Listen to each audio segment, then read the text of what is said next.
السلام علیکم۔ یہ واقعہ ہے فرعون کی خادمہ مشاطہ کا، جو کہ فرعون کی بیٹی زلیخا کو تنگی کیا کرتی تھی۔ تو سب سے پہلے لاکھوں کروڑوں درود نبی صلی اللہ علیہ وآلہ وسلم پر اور آل محمد صلی اللہ علیہ وآلہ وسلم پر۔ اس واقعے کا مفہوم ہے کہ نبی صلی اللہ علیہ وآلہ وسلم جب معراج پر تشریف لے گئے تو ایک مقام سے گزرے جہاں آپ صلی اللہ علیہ وآلہ وسلم کو ایک بہت ہی شاندار سی خوشبو آئی۔ آپ صلی اللہ علیہ وسلم نے جبرائیل علیہ السلام سے دریافت فرمایا کہ یہ خوشبو کس کی ہے؟ تو جبرائیل علیہ السلام نے فرمایا یہ خوشبو اس عورت کی ہے جو کہ فرعون کی خادمہ تھی اور فرعون کی بیٹی کو کنگھی کیا کرتی تھی۔ ایک دن یہ عورت فرعون کی بیٹی کو کنگھی کر رہی تھی کہ اس عورت کے ہاتھ سے کنگھی گر گئی۔ تو اس کنگھی کو اٹھاتے وقت اس عورت نے بسم اللہ پڑھا۔ تو فرعون کی بیٹی نے اس عورت سے کہا کیا تم نے اس سے مراد میرے والد کو لیا؟ تو اس عورت نے کہا نہیں، بلکہ میں اس خدا کو مانتی ہوں، اس اللہ کو مانتی ہوں جو تمہارا بھی رب ہے، میرا بھی رب ہے اور تمہارے والد یعنی کہ فرعون کا بھی رب ہے۔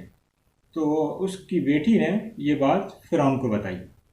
تو فرعون غضبناک ہو گیا اور اس نے اس عورت کو بلایا اور اس سے کہا کہ مجھے اپنا خدا مانو، ورنہ میں تمہیں اور تمہارے بچوں کو کھولتے ہوئے تیل میں ڈال دوں گا۔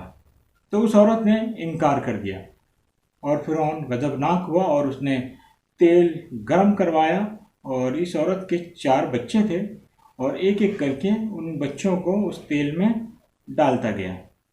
آخری بچہ جو کہ دودھ پیتا بچہ تھا، جب اس کو ڈالنے لگا تو وہ بچہ بولنے لگا اور اس نے اپنی ماں سے کہا کہ آپ حق پر ہو اور صبر کرو، اور فرعون نے اس بچے کو بھی تیل میں ڈال دیا۔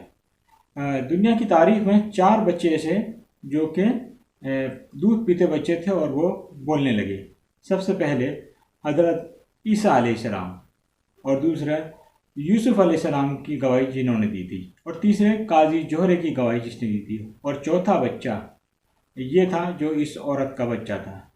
اور آپ کو یہ بھی بتاتا چلوں کہ یہ جو فرعون تھا یہ موسیٰ علیہ السلام کا فرعون نہیں تھا۔ مصر کے بادشاہوں کو فرعون کہا جاتا تھا، تو یہ بھی ان میں سے ایک فرعون تھا۔ اور یہ جو اس کی بیٹی جس کا نام زلیخا ہے، اس کا بھی تعلق حضرت یوسف علیہ السلام والی زلیخا سے نہیں ہے۔ تاریخ میں اس کا نام زلیخا کتابوں میں لکھا ہے، اور یہ جو عورت جس کا نام مشاطہ ہے اس کا نام بھی کتابوں میں لکھا ہوا ہے۔ تو جب آخری بچے کو بھی فرعون نے تیل میں ڈال دیا تو اس عورت نے فرعون سے کہا کہ ہم سب کی ہڈیاں ایک کور میں ڈال دینا۔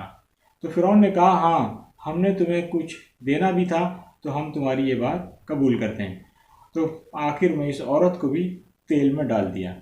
تو اللہ تعالیٰ نے اس عورت کو وہ عزت اور وہ مقام عطا فرمایا کہ اس کی خوشبو جنت میں بھی مہک رہی تھی۔ تو اللہ حافظ، اپنا خیال رکھیں۔